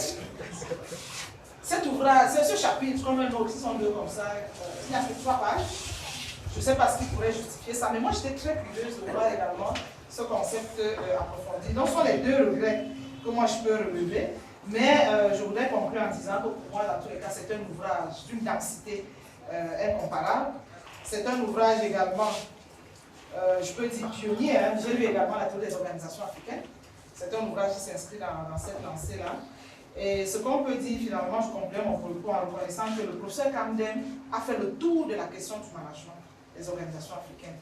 Il continue d'ailleurs ses recherches, parce que vous savez que bien qu'il entre la retraite, il continue de travailler. Dans ce domaine, avec plusieurs chercheurs, et plusieurs chercheurs suivent également CEPA. Donc il a montré la voie au troupeau, c'est pas vu de manière péjorative. Hein. Ne vous sentez pas animal. Seulement pour dire que nous appartenons à la même communauté scientifique. Toutefois, les deux sujets minorés que j'ai évoqués me semblent aussi importants à aborder. Donc, si on peut retenir un mot-clé de la contribution du professeur Kamdem, c'est bien enraciné, qu'on peut remplacer par encastré. Et la recherche enracinée en management est d'ailleurs l'un des titres phares de son ouvrage publié en 2020. Pour terminer, j'emprunterai les propos de François Pichot, qui est le postface de cet ouvrage, qui nous dit finalement, voici un ouvrage nécessaire. Je vous remercie.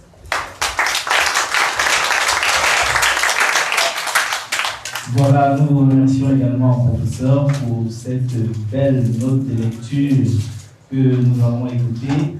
D'entrée du jeu, vous avez fait la critique selon laquelle un ouvrage hommage ne rend vraiment pas hommage à l'auteur, puisqu'il n'y a pas une biographie de l'auteur à l'intérieur de l'ouvrage. Alors, vous êtes donné le devoir de faire cette biographie en présentant l'auteur sur sa casquette personnelle et en même temps sur la casquette scientifique. Sur sa casquette personnelle, vous avez dit, on a présenté l'auteur en tant que sociologue, anthropologue, psychologue, manager, mais vous ne voulez pas le cloisonner dans une discipline, alors vous avez décidé de l'identifier comme scientifique tout court. Alors, au niveau maintenant de ces travaux scientifiques, vous avez retenu quelques mots-clés, à savoir la question de la singularité qui est différenciée avec la spécificité, et dans la singularité, on met le local dans le global. Et vous avez donné un autre mot-clé, la question de l'enracinement, qui est cher à Emmanuel Kandem. Et également le leadership en Afrique, avec le leadership paternaliste et le leadership autocratique. Et vous avez fait une synthèse des contributions des auteurs en les rangeant en 3 catégories. Vous avez dans la première catégorie des auteurs qui ont fait usage de l'approche culturelle. Dans la deuxième catégorie, vous avez des auteurs qui ont beaucoup plus fait usage de l'approche structuraliste. Et dans la troisième catégorie, vous avez ressorti des auteurs qui sont plus dans l'interprétativisme culturel. Alors, à partir de ces aspects méthodologiques, vous avez aussi également fait la critique méthodologique du constructivisme qui est largement usée dans cet ouvrage en posant l'idée selon laquelle est-ce que l'approche constructiviste dissout le positivisme. Alors, vous avez essayé de faire une nuance théorique en vous positionnant comme en ayant une posture nuancée sur l'usage de ces concepts. Et vous avez aussi fait la remarque selon laquelle la plupart des contributions utilisent beaucoup plus l'approche culturaliste et l'approche constructiviste dans le déroulement de leurs exposés. Et vous avez fini par relever également avec le docteur Meliki la question du contexte. Alors nous allons revenir à cette question du contexte et avec ces approches méthodologiques et épistémologiques qui ont beaucoup fait débat dans les deux communications, dans la manière d'aborder la question du pluralisme managérial en Afrique. C'est donc quoi le pluralisme managérial en Afrique? Quels sont les outils, quelles sont les théories, quel est le niveau conceptuel africain en termes d'endogénéité dans la construction des savoirs qu'on peut retenir à partir de cet ouvrage? Voilà pour ce écho, la synthèse des deux contributions qui vous ont été faites. Vous avez la parole pour répondre à ces regards critiques des deux professionnels. Voilà, merci et merci une fois de plus à ces deux collègues qui ont essayé de secouer. Et ils ont bien secoué, il faut le dire. Mais ce qui est intéressant, c'est que dans la réalisation d'un ouvrage collectif, il s'agit généralement de débats très très acerbes. En réalité, toutes les questions qui sont soulevées ici sont des questions qui ont été soit soulevées par des contributeurs, soit soulevées par le co-auteur, parce que il faut dire que dans ce groupe, en fait, c'est moi l'idéologue, moi je suis un idéologue, j'assume mes positions, et j'ai toujours tendance un peu à tirer un peu trop sur la corde, pendant que les autres essayent un peu de ménager. C'est moi qui leur propose généralement de casser la porte. Et c'est ce qui, malheureusement, peut se traduire dans certaines hésitations que l'on peut observer dans certains travaux ici. D'ailleurs, l'ouvrage que nous avons lancé, Les formes élémentaires du management en Afrique, reprend les deux aspects qui n'ont pas été abordés. Parce qu'en réalité, dans ma tête, j'ai 10 ouvrages. Et avant qu'un ouvrage ne soit lancé, le deuxième est déjà connu. Et lorsque je sais que dans le 5e, je vais aborder telle thématique, ces thématiques ne sont pas abordées dans le 4e, par exemple. Donc, c'est fait à dessein, c'est tout un programme épistémologique qui va se poursuivre, comme je l'ai dit. Avec le professeur de Fouda, d'ailleurs, on a tout un projet sur la place de l'invisible dans le management. C'est tout un programme épistémologique aussi, qui va nous amener à aborder toutes ces questions de l'imaginaire sorcellerie, de revenir sur le débat sur le visible. Parce que le débat sur le positivisme, en fait, c'est que on a privilégié pour l'observation essentiellement les éléments perceptibles par les sens. Mais est-ce que la réalité se limite aux éléments perceptibles par les sens? Il y a d'autres réalités qui ne sont pas perceptibles par le sens. Lorsque je parle par exemple de l'imaginaire sorcellaire, bon, dans les écoles de gestion par exemple, vous avez des gens qui sont formés, mais une fois qu'il va ouvrir peut-être son supermarché et que le matin il se rend compte qu'il y a les billets qui disparaissent de la caisse, qu'est-ce qu'il va faire? Lorsqu'il se retrouve devant son supermarché et qu'on a égorgé un poulet, on a lancé là-dedans, bon, comment va-t-il se comporter? On peut aller plus loin. Que représentent les cultes d'action de grâce organisés à l'ouverture d'une organisation ou bien d'une entreprise? Cela prouve qu'en réalité, on a beau se dire grand gestionnaire, mais on est convaincu qu'il y a une dimension qu'on ne peut pas observer, mais dont l'influence serait réelle sur la réussite probable de l'organisation. Que ce soit la petite entreprise ou même la grande firme. Il y a toujours un culte d'action de grâce, les bénédictions. Bon, du point de vue managérial, ça renvoie à quoi? Qu'un prêtre ou bien qu'un pasteur vienne faire des cérémonies. En réalité, objectivement, selon le positivisme, votre fameux positivisme, on ne peut pas étudier cela. Cela relève de l'irrationalité. N'oublions pas que Pareto disait que l'économie, c'est la science des actions logiques et la sociologie, c'est la science des actions illogiques.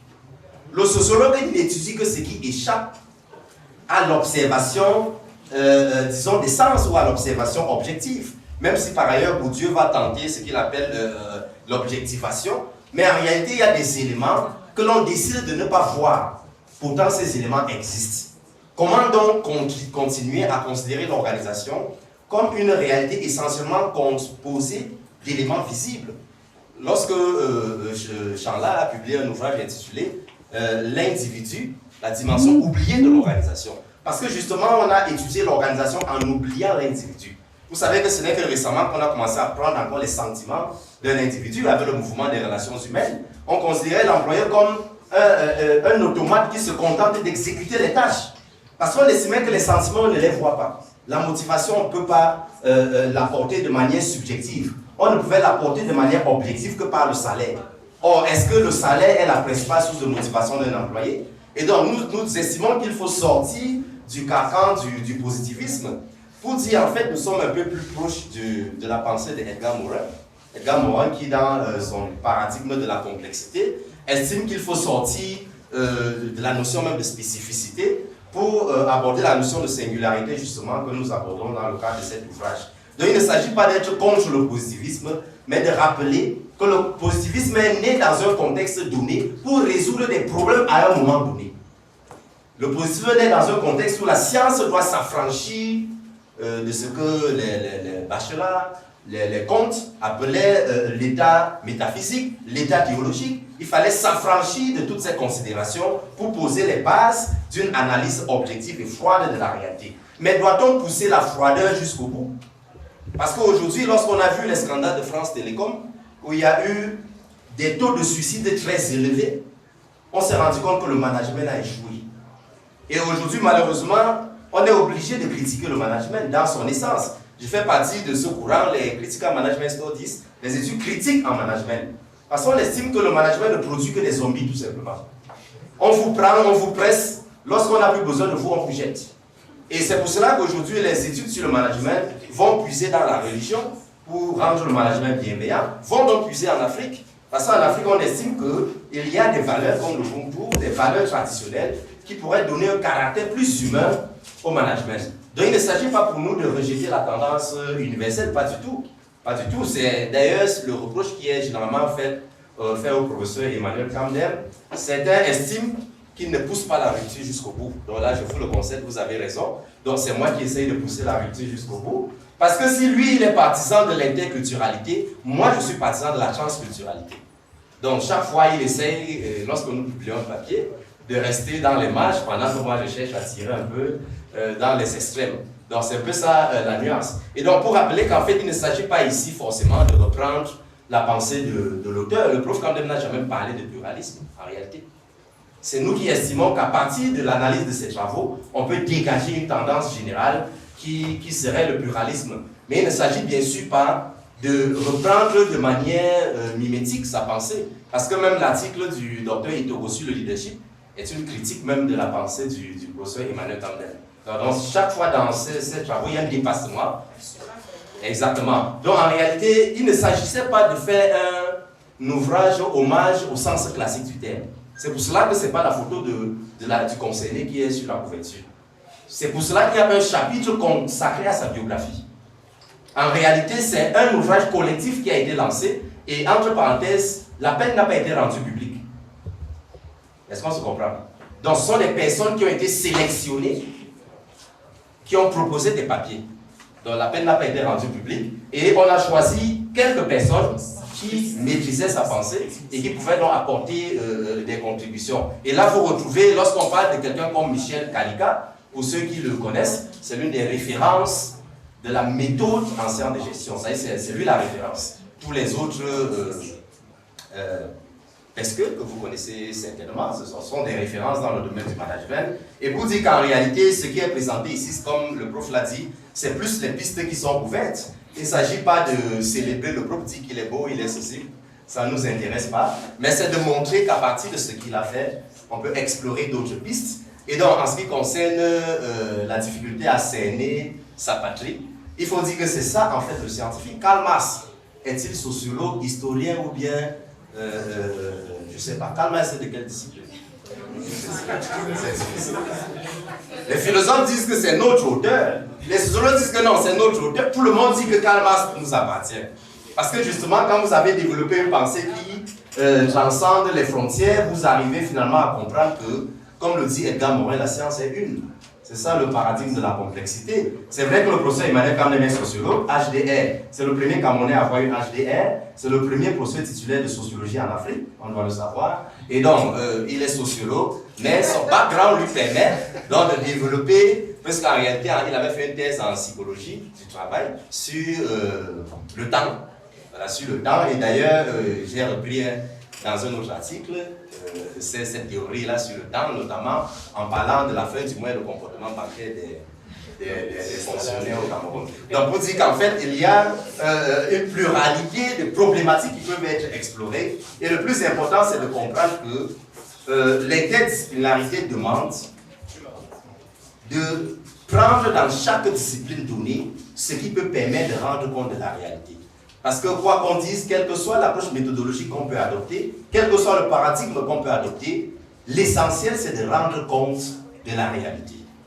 La réalité telle qu'elle est, et non la réalité telle qu'elle apparaît aux yeux du chercheur. Je crois que c'est ça l'enjeu, c'est ça le défi qui s'impose aujourd'hui aux chercheurs en sciences sociales, pouvoir rendre compte de la réalité sans la déformer, parce que le piège surtout c'est d'aller sur le terrain avec un moule prédéfini, dans lequel on va enfermer la réalité et à la fin on va présenter une réalité qui n'a rien à voir avec la véritable réalité. Donc c'est une piste qui est ouverte. Le pluralisme se propose donc de fournir, comme on l'a dit, des pistes pour les chercheurs ou d'autres chercheurs. Je crois que c'est d'ailleurs ce qui sera appliqué dans les formes élémentaires du management, où nous allons pousser le bouchon un peu plus loin et montrer comment on peut étudier, s'intéresser à des réalités oubliées, minorées, dans le champ du management, mais qui pourtant sont des réalités très intéressantes. Vous avez parlé du management public. Bon, quel est le casting pour devenir, par exemple, doyen d'une faculté? Quand quelqu'un, par exemple, qui est professeur titulaire en lettres modernes est nommé doyen, bon, quelles sont les compétences qui sont censées lui permettre de gérer les hommes? Parce qu'on suppose que pour gérer les hommes, il faudrait un minimum de connaissances en psychologie, en sociologie, en anthropologie. Mais maintenant, comment, malgré cette absence de compétences, ces managers arrivent-ils quand même à faire fonctionner la maison, plus ou moins, de manière réussie? Voilà des sujets intéressants qui pourraient être étudiés. Est-ce qu'on ne pourrait pas modéliser ces connaissances accumulées sur le tas qui finissent par devenir des compétences? Voilà autant de sujets qui peuvent être étudiés et qui vont faire l'objet des autres publications futures dans lesquelles le professeur d'ailleurs a bien voulu participer. Donc les pistes sont ouvertes, on ne fait que commencer en fait, c'est ce que je peux vous dire. On ne fait que commencer. Merci, et les uns et les autres ont écouté. Tout à l'heure, la parole sera donnée au public. Je vais juste relever une petite intervention du professeur Noémie Miché sur les plateformes numériques. Il dit, lorsque j'ai suivi, c'est-à-dire le professeur Emmanuel Kandem lors à RFI, dans une discussion sur sa perspective africaine, il a pris en compte quelques éléments à considérer dans nos analyses. 1. Le mode de recrutement du personnel, car nous savons tous l'influence des sociabilités ethno-tribales dans ce mode de recrutement. 2. Les types d'organisations entrepreneuriales, et il a montré comment certaines de ces entreprises fonctionnent sur le mode néo-patrimonial, avoir les unités privées dans nos sociétés, et si le patron est d'une communauté qu'il ne valorise pas dans les recrutements de son personnel, c'est qu'il subit en retour. C'est qu'une fois nommé à un poste de responsabilité, il a le poids de la communauté et il subit ce poids de cette communauté-là. Ça, c'est la contribution du professeur Noémie Miché à ce débat. Voilà, mesdames et messieurs, nous allons avoir deux vagues de questions. 5 premières questions. Et ensuite, le professeur va répondre. Et ensuite, nous aurons une deuxième vague de 5 questions dont nous aurons constaté les interventions. Vous prenez la parole, vous vous présentez et vous posez directement votre question. Donc, la parole est au public.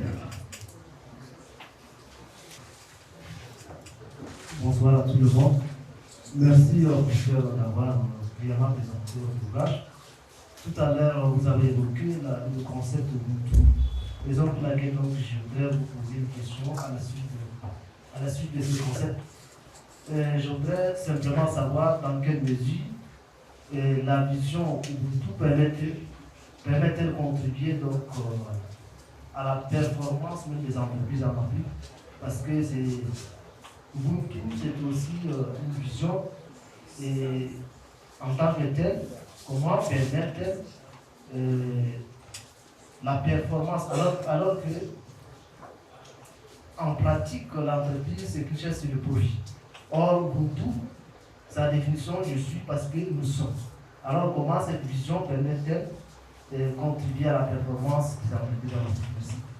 Alors, j'ai 2 préoccupations et je commence à préciser un certain nombre d'intérêts par rapport à ce qui convient d'être appelé la théorie de Teiko.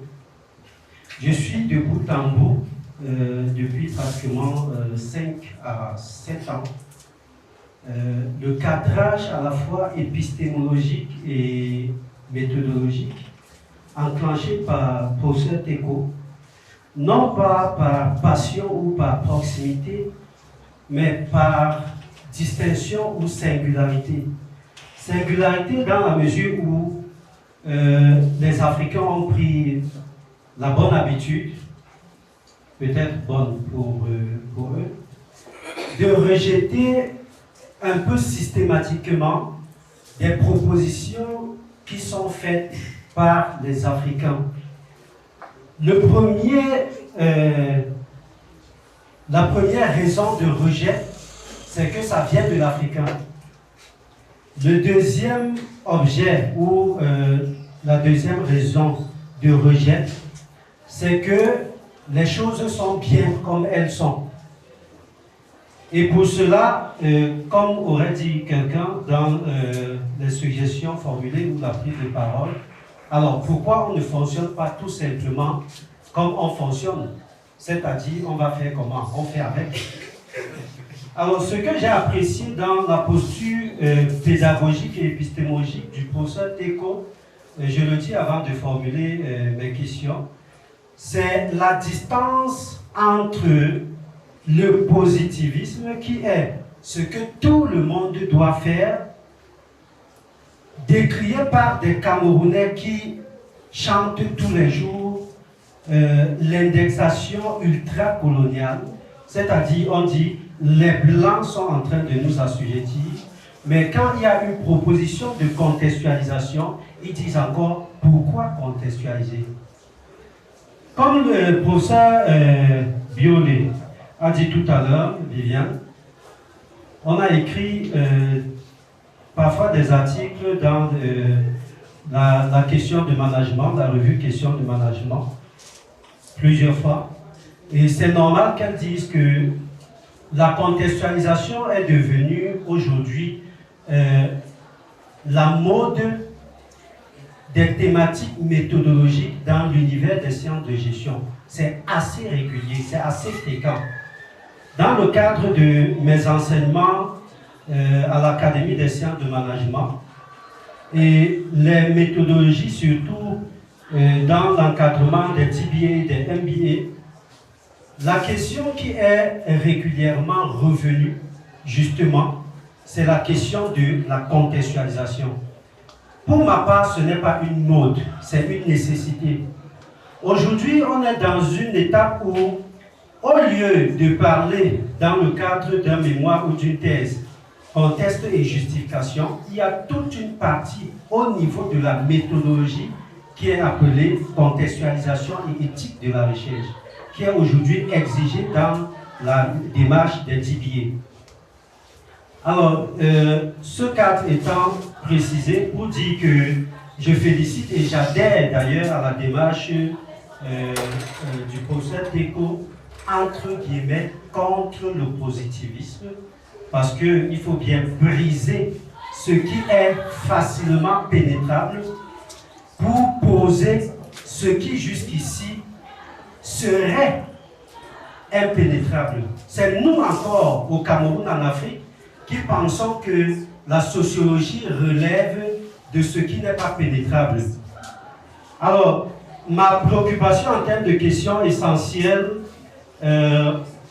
relève sur la continuité ou alors la distinction entre l'ouvrage aujourd'hui en critique, c'est un exercice normal. Dans le cadre de mes enseignements en revue de la littérature spécialisée, je dis toujours aux étudiants que peu importe si c'est un Dieu qui a écrit le livre, votre exercice dans la revue de la littérature, c'est arriver à faire ces critiques, cet exercice de critique. Et c'est nécessaire, ce n'est pas une critique de rejet, c'est une critique de réappropriation. Donc je voudrais savoir, cher ami, cher professeur, est-ce que les formes élémentaires du management en Afrique ne constituent pas une reproduction de l'ouvrage actuel, à savoir le pluralisme managérial en Afrique? Parce que lorsqu'on voit les formes élémentaires, c'est encore la pluralité.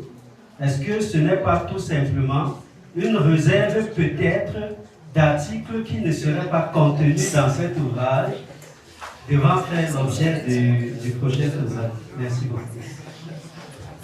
Merci. On va essayer de répondre à cette première vaste question. Toutes ces questions me rappellent, je dirais, une anecdote. Nous sommes à l'Université de Soie en 2018 quand cet ouvrage est dédicacé. Et il y a une enseignante qui se lève et qui nous demande: vous pensez que vous avez apporté quoi qui n'existait pas encore? C'était une enseignante qui posait la question quand cet ouvrage a été publié. Et on peut comprendre cette attitude d'afro-pessimisme. On peut la comprendre. Mais il se trouve qu'en réalité, dans le monde de la science, pour exister en tant que scientifique, il faut exister là où se décide le présent et l'avenir de la science. Pour exister en tant que scientifique, il faut exister là où se décide le présent et l'avenir de la science. Et c'est ce que nous essayons de faire. Parce que justement, la question qui porte sur l'article sur les pratiques de sorcellerie, est-ce que c'était le buzz? En réalité, c'était mon 5e article sur les pratiques de sorcellerie. La seule différence, c'est que c'était publié cette fois-ci dans la Revue française de gestion, qui est une référence en matière de gestion dans le monde francophone. Mais à la base, il y avait déjà de nombreux travaux réalisés sur la question. D'ailleurs, le premier avait été publié dans la Revue internationale de psychosociologie et du comportement organisationnel, qui sont aussi des revues classées A. Donc en fait, aujourd'hui, ça peut sembler peut-être banal ou anecdotique pour le Camerounais ou l'Africain qui suit ces questions, mais ce sont des questions qui aujourd'hui, dans le milieu de la science, constituent même des dossiers dans des revues. Parce que justement, on se rend compte qu'il s'agit des dimensions qui, pendant longtemps, ont été occultées, mais qui devraient être prises en compte, parce qu'en les explorant, on a une autre image de l'organisation. Donc en réalité, on n'est plus ici dans un débat africano-africain, où on se dit qu'on est en train d'imaginer des choses qui pourraient un jour avoir un sens dans une logique utopique. Non! On a dépassé ce niveau. Aujourd'hui, lorsque vous lisez les contributeurs de cet ouvrage, il s'agit des références dans le monde en matière de gestion. Et s'ils adhèrent à cette idée, ça veut dire qu'effectivement, ils estiment, comme on le dit, que l'Afrique a aussi quelque chose à apporter. Parce que le débat aujourd'hui est de pouvoir donner un peu de dignité aux chercheurs africains. Et pour donner cette dignité, il faut pouvoir s'exprimer là où on décide de l'avenir et du présent de la science. On peut, comme on le fait ou comme on l'a fait par le passé, s'asseoir dans nos petits villages, imaginer des théories, mais en réalité, on n'apporte rien à la science. Il faut avoir le courage et l'audace d'apporter sa vision auprès de ceux qui décident en fait de la science. Alors, si vous avez lu Thomas, vous comprenez, en réalité, la science, c'est des conventions, il y a des gens qui décident des conventions. Maintenant, lorsque vous arrivez à mettre de votre côté ceux qui décident, vous avez la chance d'être entendu. Je pense que c'est ça le premier combat, qui est celui de donner un peu de dignité aux chercheurs africains. Je suis choqué quand, dans tous les programmes de théorie des organisations, qu'aucun auteur africain ne soit cité. Comme si en réalité, il y avait, votre camarade parlait d'une théorie africaine, il y a le modèle circulatoire. Oui, Eval de Motabassi. Combien connaissent ce modèle? Combien connaissent ce modèle? Combien l'utilisent dans leur TS? Mais pourtant, ça existe. Et donc, pour donner cette dignité, c'est faites ce que nous essayons de faire, constituer une communauté de chercheurs. C'est ce que nous faisons en fait. C'est ça l'objectif d'un ouvrage collectif. Constituer une communauté de chercheurs qui partagent une certaine vision. Et là, désormais, on sait que si le professeur a son groupe d'étudiants qui travaille sur telle question, qui est abordée par un auteur africain, elle pourra recommander la lecture de cet auteur à son étudiant. Parce que justement, vous allez vous rendre compte que dans notre environnement, les chercheurs travaillent de manière isolée. Chacun est dans son coin et se prend pour le grand chercheur, chacun se prend pour le grand prof. Or, lorsqu'on travaille ensemble, ça permet de développer une vision commune. Donc, il faut plus voir cela tel que je présente. C'est pour ça que je vous dis, moi, je suis idéologue. C'est-à-dire, pendant que vous vous arrêtez à ce que vous voyez, moi, je vois déjà très loin. Pendant que vous estimez qu'il y a un ouvrage qui est publié, je suis en train de voir les 5 autres qui vont suivre. Parce qu'il y a justement une vision qui est poursuivie. Et pour revenir à l'une des questions, il faut comprendre que dans l'Afrique anglo-saxonne, les choses se passent différemment. Alors, moi, je voudrais confirmer ce que vous dites et revenir, je pense que sur la question du buzz tout à l'heure, et pour voir comment se construisent en fait les théories. Parce que moi, je respecte ce projet d'ailleurs, je participe, peut-être pas avec la même passion et avec autant d'outils que vous, mais moi, je suis convaincue de cette méthode. Vous savez, il y a des théories, lorsque vous lisez l'histoire de certaines théories, vous êtes choqués. La théorie de l'agence, pour ceux qui connaissent la théorie de l'agence, la théorie de l'agence, c'est pour ça que vous m'avez raconté, vient d'une histoire d'une entreprise familiale, d'un Américain, riche Américain, sentant sa mort venir, qui n'avait qu'une seule fille. S'est dit vraiment, si sa fille épouse tel homme, peut-être sa richesse sera dilapidée. Il s'est mis à réfléchir pour comment séparer la direction du contrôle pour perpétuer la richesse. Donc vous voyez que ça part d'un problème familial, individuel. On peut imaginer les phénomènes que nous avons observés dans notre environnement. Moi, je pense qu'il ne faut pas qu'on soit complexé. Il n'y a aucun complexe à voir. Nous avons suffisamment de phénomènes à conceptualiser. Récemment, encore avec d'autres collègues, nous nous intéressions à la transmission dans nos entreprises familiales. Parce que très souvent, on dit que les filles ont des problèmes. On se rend compte qu'il y a des capitaines d'industrie qui ont fait confiance aux filles et les entreprises marchent. On s'est posé la question, il y a beaucoup de choses à théoriser. Et on se rend compte effectivement qu'il y a des phénomènes traditionnels de transmission qui ne sont pas parfois pris en charge. Donc il y a des savoirs, entre guillemets, indigènes. Ça, ce n'est pas péjoratif ce que je dis, qu'on peut remettre sur la table. Moi, je pense que c'est un programme bien. Merci beaucoup. Et lorsque le prof parle de savoir indigène, on est avec Jean-Marc et en fait, il parlait de savoir indigène. Mais Jean-Marc ne demandait pas de sacraliser les savoirs indigènes, mais il demandait de les conceptualiser et de les modéliser. Et c'est ça le travail que le scientifique est appelé à faire. Je parlais du monde anglo-saxon. En réalité, voici ce qu'il faut comprendre. Dans le contexte occidental, toutes les théories, les premières théories classiques des organisations ont été formulées par des praticiens. Ce n'étaient pas des enseignants. Ford, Taylor, Fayol, ce n'étaient pas des enseignants. Ce sont des praticiens qui proposent quelque chose. Et puis, qu'est-ce que les enseignants font? Ils récupèrent ce qui a été proposé et ils conceptualisent et ils en font des théories. Dans le monde anglo-saxon, c'est ce que Tony et lui-même essaient de faire. Il essaie de fédérer autour de lui des chercheurs en sciences et des organisations. Lui, il est un praticien, un gestionnaire. Et il mobilise les enseignants pour que les enseignants théorisent les pratiques qu'il exécute au quotidien. Donc, en réalité, c'est ce qui doit être fait. C'est comme ça qu'une théorie émerge en réalité. Donc, on prend les pratiques. Donc, il y a un lien entre les praticiens et le monde universitaire. Et c'est ce qui fait généralement défaut dans notre environnement. On a l'impression que ce que les enseignants publient reste dans les bibliothèques. Pendant ce temps, les gestionnaires font comme ils veulent. Et donc, c'est peut-être une question de vision de politique. Mais il revient aussi aux chercheurs de pouvoir aussi s'entendre en tant que communauté. Effectivement, on peut déplorer le fait que jusqu'à présent, il était difficile de parler de théorie africaine des organisations parce qu'il n'y a pas une communauté africaine sérieuse et solidaire des chercheurs en sciences des organisations. Chacun est de son côté, chacun se débrouille de son côté. C'est maintenant qu'on essaye de canaliser, on essaye, parce qu'en même temps, comme il y a une guerre de leadership aussi, chacun pense que c'est lui le premier, c'est lui le maître, et à ce moment c'est un peu difficile. Mais nous nous estimons qu'au moins, à défaut peut-être de s'inspirer du professeur Emmanuel Tandem, il ne s'agit pas de s'aligner à sa suite, mais de s'inspirer. Par exemple, je suis membre du groupe de recherche sur la sorcellerie, qui a été fondé par Éric de Rosny, qui est l'anthropologue. Ça ne veut pas dire que nous reprenons exactement ce qu'il avait fait, mais il est quand même le pionnier. Et en suivant ce qu'il a fait, on peut donc arriver à quelque chose de plus intéressant. Maintenant, le pluralisme managérial peut-il permettre aux Africains d'atteindre la performance? Oui, c'est possible. Et si certains Africains arrivent à atteindre la performance sans passer par les connaissances académiques, cela veut dire qu'en prenant en compte leur singularité et en les conceptualisant, on peut aboutir à des modèles sérieux. Comment une Baye Amselam, par exemple, fait-elle pour réussir? Parce que la réalité révèle que les agrégés de gestion n'arrivent pas à gérer une boutique, alors que la Baye Amselam gère une boutique. Ça veut dire qu'il y a un problème entre la compatibilité entre les connaissances théoriques et les connaissances pratiques. Or, comment arriver donc à associer les connaissances pratiques aux connaissances théoriques? Pourquoi la Baye Amselam n'aurait pas une unité d'enseignement dans une école de gestion, par exemple?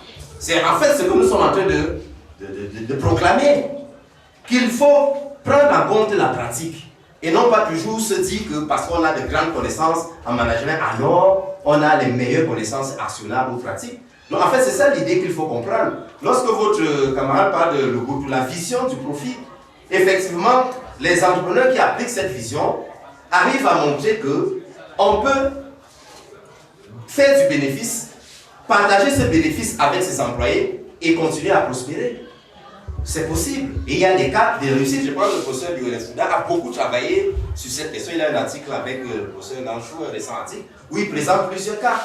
Et maintenant, lorsque je vous parlais des éléments non pris en compte par le management, est-ce que vous savez qu'il y a une microfinance au Cameroun qui pratique comme garantie les crânes de celui qui vient demander de l'argent? Oui. C'est-à-dire, quand tu as emprunté l'argent et que tu n'arrives pas à rembourser, on confisque le crâne de ton père.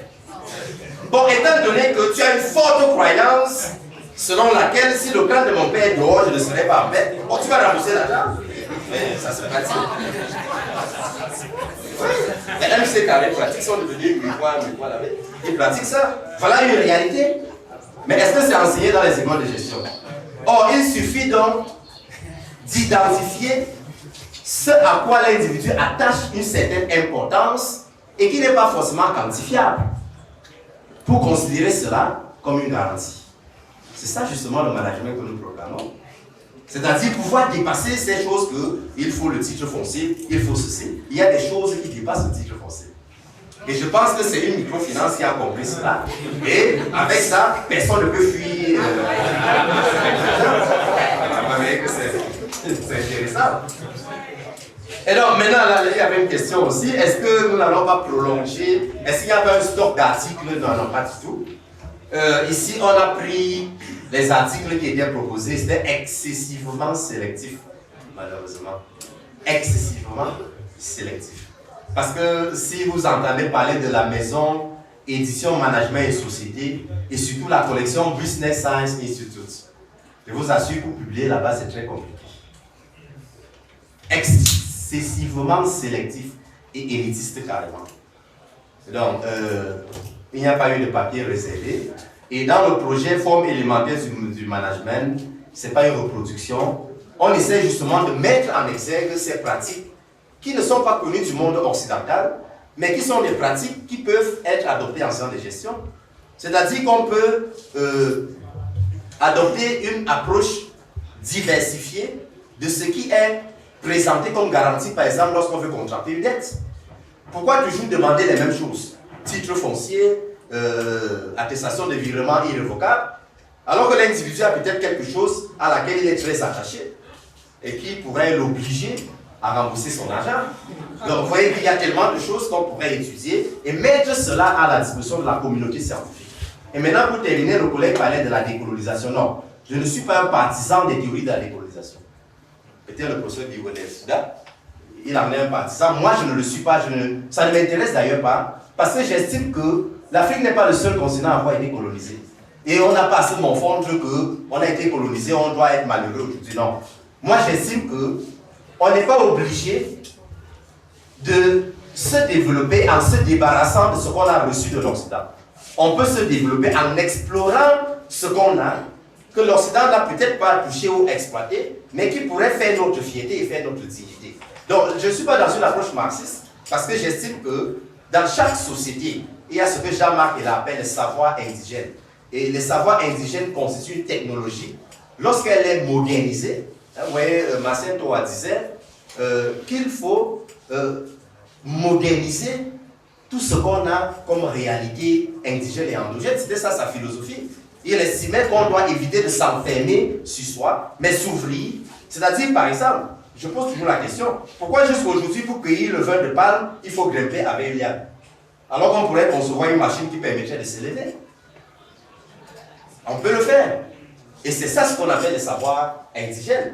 Pas forcément s'opposer à l'Occident et puis s'opposer tout en consommant les produits de l'Occident. Et finalement, c'est une sorte d'hypocrisie que le prof a essayé de relever. On rejette, mais on consomme. Lorsque quelqu'un propose quelque chose et qu'il est africain, on dit non, non, ça ne peut pas aller. Ça ne peut pas aller. Faisons comme avant. Mais au même moment, on se plaint. Et peut-être je terminerai en évoquant le débat idéologique qui est très important. Vous avez vu, il y a un très grand débat sur le franc CFA aujourd'hui. Moi, j'estime que c'est un faux débat. Le premier défi, c'est de repenser les programmes d'enseignement des sciences économiques dans les facultés de nos universités. Parce que tant que vous ne repensez pas les programmes et que vous adoptez une monnaie qui est votre monnaie, cette monnaie qui n'est qu'un instrument sera gérée par un référentiel occidental. Vous n'allez rien faire en réalité, vous tournerez en rond. Et c'est le débat épistémologique qui doit être mené, repenser les sciences de management, repenser les sciences de gestion et repenser les sciences économiques. C'est ça mon point de vue en réalité.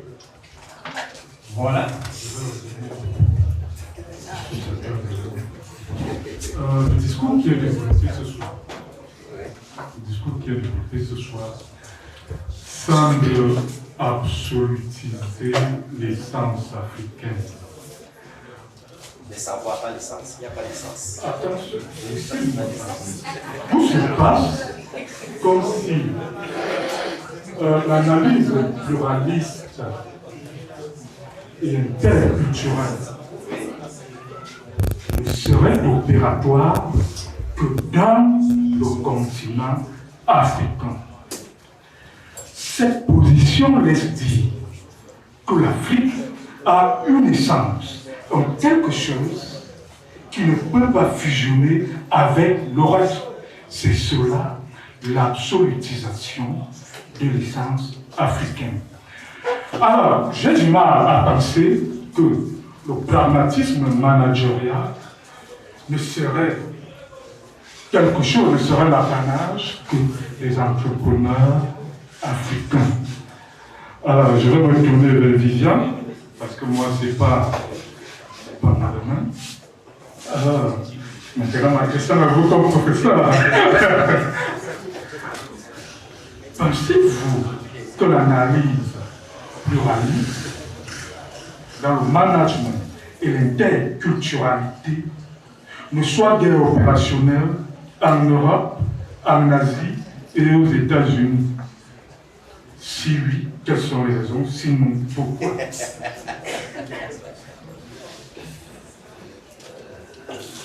Alors, très bonne question. Mais avant de répondre à la question, je voudrais également mettre sur la table, pour revenir au pluralisme, parce que je pense que c'est un peu le cœur finalement du débat. Le pluralisme indique effectivement qu'il n'y a pas d'objet. Moi, c'est comme ça que je conçois aussi le pluralisme. Et je voudrais prendre en cela, moi j'aime bien les métaphores biologiques. Lorsque vous avez vos deux reins qui sont dysfonctionnels, par exemple, on va vous dire, on peut vous implanter un rein pour garantir votre vie. Sauf que Pour implanter, pour recevoir les blancs, il y a deux conditions observées.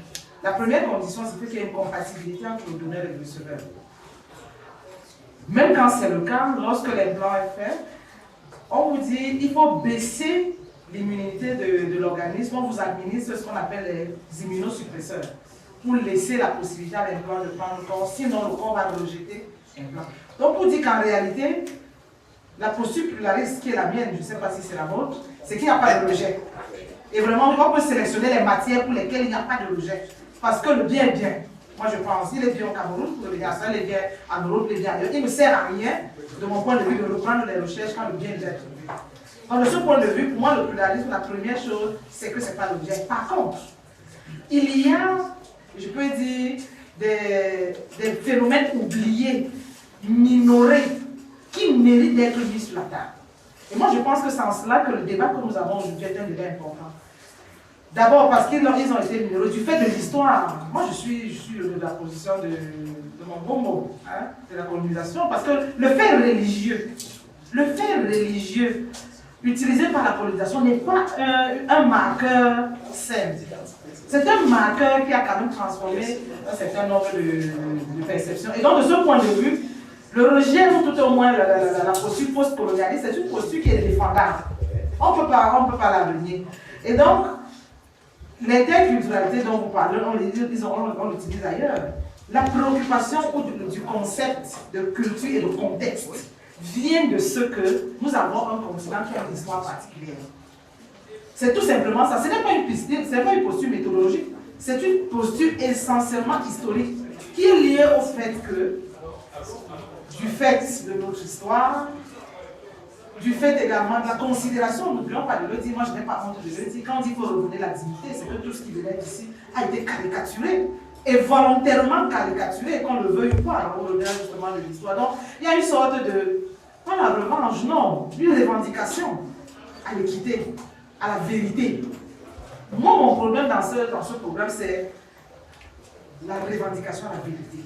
C'est qu'il y a des savoirs qui sont dits endogènes, qui sont dits indigènes, qui sont des savoirs actionnables et utiles pour lesquels qu'on doit valoriser. Moi, c'est comme ça que je vois ce débat. Je ne vois pas davantage en termes d'opposition. Ils ont fait leurs affaires, tant mieux. D'accord? Dans leurs affaires, il y a des choses qui nous intéressent, tant mieux. Dans la santé, je ne sais pas comment vous allez faire pour rejeter une injection, pour rejeter une perfusion, etc. Il n'y a pas de débat à ce niveau-là. Mais quand vous suivez le discours de Mbourbetara, il y a quand même débat. Vous dites que finalement, Covid pour Covid, on peut soigner la Covid. Ça ne veut pas dire que vous ne pouvez pas soigner, mais nous revendiquons le droit à la vérité. Et nous revendiquons également le droit à l'existence. Moi, c'est comme ça que je vois ce débat, non pas en termes d'opposition, en termes de pluralisme. Voilà, je vais... Voilà, merci mesdames et messieurs, on applaudit encore très grandement Nous allons clore notre conversation sociologique avec le mot de clôture du chef de département de sociologie, l'initiateur de ces conversations sociologiques, le professeur Armand Le Kaïsomba. Merci, bien sûr, c'est un projet collectif, un conseil de département que nous avons imaginé cet espace. Et je crois que, comme on le disait au début, le panel était vraiment choisi de manière tout à fait... parce que c'est des gens, que ce soit Henri Teco, Hugues Morel-Meliki, qui ont une verve qui m'ont rassuré que, même comme on a été convoqué par Madame le doyen et Réunion, j'étais sûr que je retrouverai les discussions et les débats, et tant mieux. N'en parlons pas, tout à l'heure, mon collègue Robert me disait, si Viviane est là, elle peut parler jusqu'à demain. Donc, les trois, je tiens à vous remercier. Je crois que si le débat se prolonge, c'est parce que si la conversation se prolonge, c'est parce que c'est intéressant, c'est un travail remarquable qui a été fait. Ça a été fait quelque part en hommage, c'est une tradition universitaire connue, à une figure. Quand je pris la parole au début, j'ai dit, dans son domaine, c'est l'un des sociologues africains les plus compétents. Dans son domaine, personne ne peut le nier. Ça au moins, je crois qu'on n'est pas comme au Cameroun, comme disait Viviane, où les monuments ne sont jamais monumentaux. Donc, mais il faut prolonger ça de manière critique. J'aime à dire que la critique est ce qui rend possible la création. Et donc il n'y a jamais d'œuvre achevée. Et quel que soit le cas, c'est en poursuivant cette conversation, en creusant davantage, en se contredisant dans la tradition des mœurs scientifiques, qu'on peut élargir et prolonger ce que nos dévanciers n'ont pas pu faire. Et donc ces conversations vont se poursuivre. J'ignore pour l'instant quel sera le panel qui va animer la prochaine conversation, mais on y travaille. Venez toujours nombreux. Je crois que beaucoup de jeunes étudiants apprennent un peu à discuter dans un espace civilisé, pas en s'insultant, en donnant argument contre argument, en toute civilité, en toute collégialité, en toute amitié. Et tout à l'heure, ils vont ensemble partager, probablement à l'extérieur, entre eux, un verre de Guinness ou je ne sais pas ce qu'ils vont. Donc c'est un peu ça l'esprit. Donc je vous invite infiniment, merci, chers collègues, d'avoir accepté de prendre un peu de votre temps pour venir animer cet espace. Et la prochaine fois, on serait informé. Merci à ce public plein dans la salle. Voilà pour la photo de famille.